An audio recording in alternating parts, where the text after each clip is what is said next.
At Anurag University, be everyone you dream to be.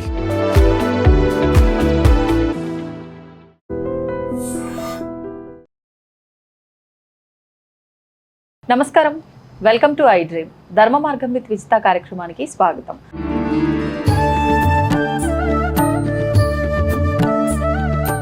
ప్రస్తుతం మనతో పాటు ఉన్నారు ప్రముఖ ఆధ్యాత్మికవేత్త, విశ్వ నియమాల ప్రచారకురాలు లక్కరాజు నిర్మలమ్మ గారు. ఇప్పుడు అమ్మతో మాట్లాడి మరిన్ని విషయాలు తెలుసుకుందాం.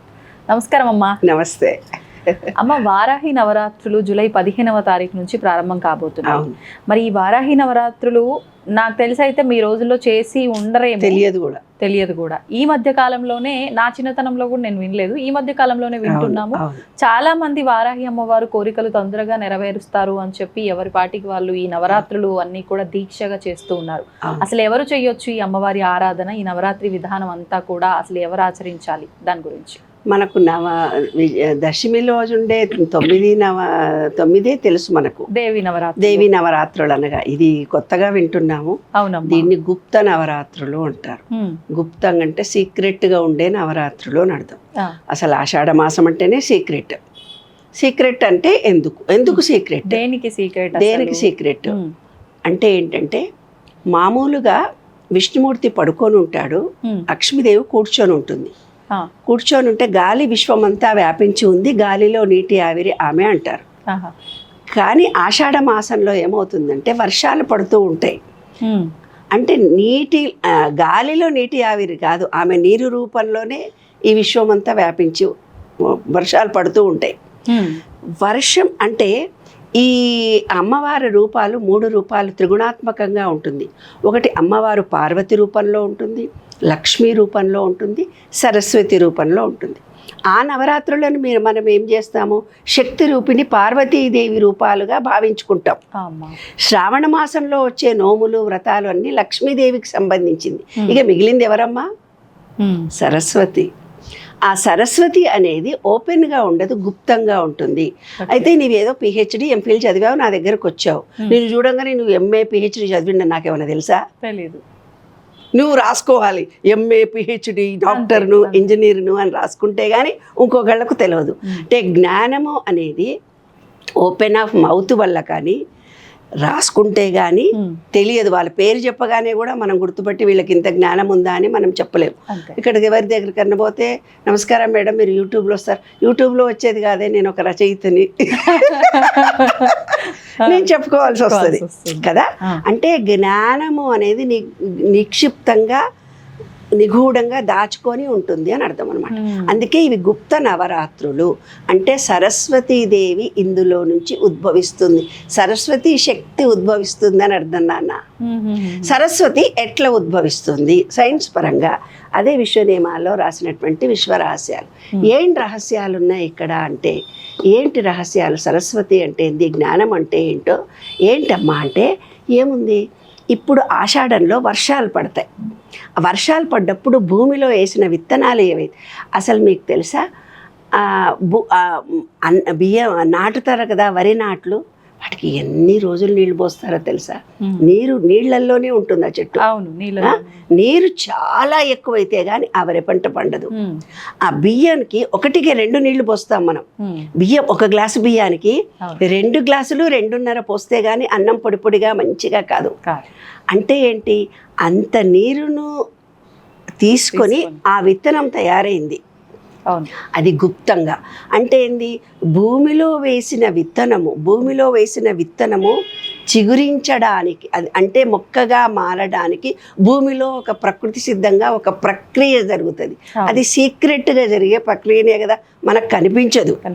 ఏ మొక్క, మీరు ఏదన్నా మొక్కలు నాటుతారు, వర్షాకాలంలో కొంచెం తెచ్చిపెట్టవా, మందారం మొక్క తెచ్చిపెట్టవా, మల్లెపూ మొక్క వర్షాకాలంలో తెచ్చిపెట్టవా, ఇప్పుడు వర్షాకాలం స్టార్ట్ అయింది అంటాం. ఎందుకు వర్షాకాలంలోనే పెట్టాలి, ఎప్పుడైనా పెట్టుకోవచ్చు కదా. కానీ వర్షాకాలంలో నాటిన చెట్టు ఎంత తొందరగా భూమి నుంచి స్వీకరించి భూతత్వంలో నుంచి పైకి వస్తుందో, ఎలాగైతే ఇప్పుడు వర్షాభావం ఇప్పుడు ఈ సంవత్సరం లేదు, కానీ మామూలుగా వర్షాకాలం టైం ఆషాఢము శ్రావణము అంటేనే వర్షాలు కురిసే టైము, అది రైతులకు ఒక పండుగ దినము. కాబట్టి భూమిలో ఒక ప్రక్రియ జరుగుతుంది, అవే గుప్తంగా జరుగుతుంది. అవి 9 రోజులు. ఆ 9 రోజులు గుప్తంగా శక్తి లభిస్తుంది. అంటే ఈ 9 రోజుల్లో మొదటి రోజు మీరు సంకల్పం చేసుకోవాలి. అంటే విత్తనాన్ని నాటాలి. ఏం విత్తనం అంటే మీ ఇష్టం వచ్చిన కోరికని ఏదైనా మనసులో తలుచుకొని అమ్మవారిని తలుచుకొని పూజ చేయొచ్చు. రెండో రోజు ఆ సంకల్పానికి తగినటువంటి ప్రయత్నం ఏదో ఒకటి మీరు చేయాలి. మూడో రోజు యాక్షన్ ఆఫ్ ప్లానింగ్లో ఉండాలి. తర్వాత అట్రాక్షన్ ఆఫ్ లా ఫలించే రోజు 4వ రోజు. ఈ అట్రాక్షన్ ఆఫ్ లా ఫలించే రోజుకు చేయాల్సినది, ఒకరోజు దాన ధర్మాలు చేయాలి, ఒకరోజు అన్నదానం చేయాలి, ఏదో ఒకటి దానం చేయాలి, మంచి పనులు చేయాలి, ఒకరికి ఉపకారం చేయాలి. ఎప్పుడైతే నీలో కృతజ్ఞత ప్రేమ కలిగి ఉంటాయో ఈ విశ్వం నీతో డైరెక్ట్గా మాట్లాడుతుంది. ఈ 9 రోజులు అంటే ప్రతి విషయంలో ఇప్పుడు మనకేదో ఉంది, అబ్బా లేదు లేదు లేదు లేదు అంటారు. లేదు అని కదా, మనకు అన్నీ ఉన్నాయి. నిజానికి మనకు చాలా ఉన్నాయి, కానీ అది లేదు ఇది లేదు ఇది లేదు అది లేదనే మాటలు మనం బయట నుంచి వింటుంటాం. ప్రతి వ్యక్తి నోటి నుంచి వింటుంటాం. ఒక వ్యక్తి వచ్చి నా దగ్గర నాకు ఏమీ లేదు అన్నప్పుడు, కళ్ళు ఉన్నాయి కదా నాన్న, చెవులు ఉన్నాయి కదా నాన్న, కాళ్ళు ఉన్నాయి కదా నాన్న, చేతులు ఉన్నాయి కదా నాన్న, ఏమన్నా పని చేసుకోవచ్చు కదా నాన్న అంటామా అనమా మనము? అంటే మనకు అన్నీ ఉన్నాయి. ఆ ఉన్న దానితో తృప్తి లేక నాకు అది లేదు ఇది లేదు ఇది లేదు అది లేదు అని అనుకుంటాం. అంటే ఏంటి, ఎప్పుడైతే మనకు సమృద్ధిగా భగవంతుడు మనకు ఎంతో కొంత ఇచ్చాడు, ప్రతి వాళ్ళకి ఇచ్చాడు, దానికి ఫస్ట్ కృతజ్ఞత కలిగి ఉండాలి. ఈ విశ్వం మనకు తినడానికి తిండిస్తుంది, తిన్న ఆహారం జీర్ణమవుతుంది, ఉండడానికి పడుకోవడానికి ఒక నీడ ఉంది. ఈ విశ్వం కరెక్ట్గా పనిచేసి మన శరీర మెటబాలజీ సిస్టమ్ను కరెక్ట్గా చేస్తుంది.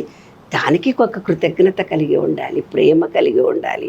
ఈ స్థూల శరీరం పైన నిశ్శబ్దమైనటువంటి ప్రేమ కలిగి ఉండాలి. ఫస్ట్ శరీరంలో ఏ పార్ట్ని అయితే మనం ప్రేమించుకోమో ఆ పార్ట్ జబ్బు చేస్తుంది. అతిగా ఎవరికైతే ఈ అందం మీద చాలా ప్రేమ ఉంటుందో, అందంతో స్కిన్ ఎలర్జీ లాంటివి వచ్చి అందవిహీనులుగా తయారవుతారు. అంటే ఏంది, ఏదైతే మనిషికి చాలా ఇష్టంగా ఉంటుందో అందులోనే మనిషికి ఇబ్బందులు వస్తాయి. కాబట్టి ఈ 9 రోజుల్లో మనం చేయాల్సింది ఏంటంటే సంకల్పం చేసుకోవచ్చు. భూమి అమ్ముడు పోకపోయినా ఇల్లు కొనాలనుకున్న వాళ్ళైనా వారాహి నవరాత్రుల్లో ఒకరోజు భూతల్లికి, అంటే భూమి శక్తి పెరుగుతుంది అని అర్థం. ప్రకృతి శక్తి నుంచి భూమి శక్తి పెరుగుతుంది. అంటే భూమికి కనుక నాకు ఇల్లు కావాలి అని కోరుకున్న వాళ్ళు ఈ గుప్త నవరాత్రుల్లో కనుక ఒకరోజు సంకల్పం చేసుకొని మాకు సొంత ఇల్లు కావాలి అంటే ఇల్లు వస్తుంది అని శాస్త్రం చెబుతోంది.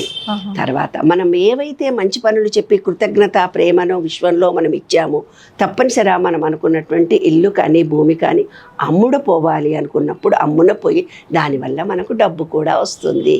వారాహి నవరాత్రుల్లో కోరుకోవాల్సింది భూమికి సంబంధించినటువంటిది, జ్ఞానానికి సంబంధించినది, తెలివికి సంబంధించినవి కోరుకుంటే తొందరగా ఫలిస్తాయి. అంటే సరస్వతి కటాక్షం అవుతుంది. అంటే అమ్మ నా వాక్కులను అపశబ్దాలు నా నోటి నుంచి పలకకుండా చూడు, నెగటివ్ పదాలు పలకకుండా చూడు, నేను ఎప్పుడూ అందరినీ మనసారా ప్రేమ కృతజ్ఞత అనురాగంతో ఉంటానని ఈ 9 రోజులు మీరు అనుకుంటే ఆ సరస్వతి కటాక్షం మనకు తొందరగా కలుగుతుంది. సరస్వతి అంటే విత్తనము అంటే భూమిలో వేసేది, అదే మన తలలో వేసుకున్నప్పుడు మంచి ఆలోచన వచ్చినప్పుడు పనులన్నీ దానికి ప్లాన్ ఆఫ్ యాక్షన్ చేస్తే సక్సెస్ అవుతాం. అదే గుప్త నవరాత్రుల రహస్యం. అమ్మ, మరి ఇది అందరూ చేయడానికి వీల్లేదు అన్నారు కదా. ఇప్పుడు అంటే భూమి సమస్యలు కానీ ఇల్లు కొనాలన్న ఆలోచన కానీ ప్రతి ఒక్కరిలో ఉంటుంది. మరి వారాహి అమ్మవారి ఆరాధన అందరూ చేయడానికి వీల్లేదు అని అంటున్నారు. అదేం తప్పమ్మా. అందరం చిన్న పెద్ద కులమత ఏమీ లేకుండా కూడా చేయొచ్చు. పుస్తకాలే ఉన్నాయి కదమ్మా, పుస్తకాల్లో రాసింది నువ్వు చదవద్దు అనే ఉంది. అదంతా మూఢ విశ్వాసాలు, అపనమ్మకాలు, అంతే కదా. అందరూ చదవచ్చు. పుస్తకం ఉండకూడదు కదా, ఆ మాట అనుకుందాం. ఒకవేళ మీరే చదవాలి అన్నప్పుడు మీకు సంబంధించిన పుస్తకం ఉండకూడదు. మరి పుస్తకాలు ఎందుకు వాడవాడాలో ఇండ్లీలో నోచుకొని మళ్ళీ మీకు వాయనంగా పుస్తకాలు ఇచ్చి చదువుకోండి అంటున్నారు. మీరు కూడా ఈ నోములు చేయండి అంటున్నారు. యూట్యూబుల్లో గ్రూపుల్లో ఈ వారాహి నవరాత్రుల్లో మొదటి నోము, రెండో నోము, మూడో నోము అని ఎందుకు చెప్తుంటున్నారు? ఇన్స్టాగ్రామ్లో పేజీలు మొదటి రోజు, రెండో రోజు, మూడో రోజు పెద్ద పెద్ద వేదాంతులు, సిద్ధాంతులు చెబుతూ మీరు కూడా చేయండి అంటున్నారు. చెయ్యకూడదు అనేది మూఢ విశ్వాసం తప్ప నాకు తెలిసి ఇంత పబ్లిసిటీ అయినాక ఎవరు ఊరుకుంటారు? కోరికలు ఉంటే ఎవరు వద్దలా చేస్తారు. సంతోషం. నమస్తే. And for more videos, Please subscribe to iDream channel. Subscribe to iDream Media. Please subscribe to iDream. Please subscribe to iDream. Please subscribe iDream. And please subscribe to iDream. For more videos, subscribe to iDream. please like, share and subscribe to the channel. Congratulations, iDream. Subscribe to iDream. Subscribe to iDream. So subscribe to iDream Media. iDream ki iDream team andarki huge congratulations. Please subscribe iDream Media. Please subscribe to iDream. Subscribe iDream. Please subscribe to iDream. iDream అంటే నా కళల ఛానల్ను subscribe చేసుకున్న నోరు తిరుగుతలేదు. మీరైతే గంట గుర్తు కొట్టండి. For more such videos, please subscribe to iDream. Subscribe to iDream. Please subscribe to iDream. Please subscribe iDream Media. Please do subscribe to iDream. Please subscribe to iDream Media. For best entertainment and information, please subscribe iDream. And don't forget to subscribe to iDream.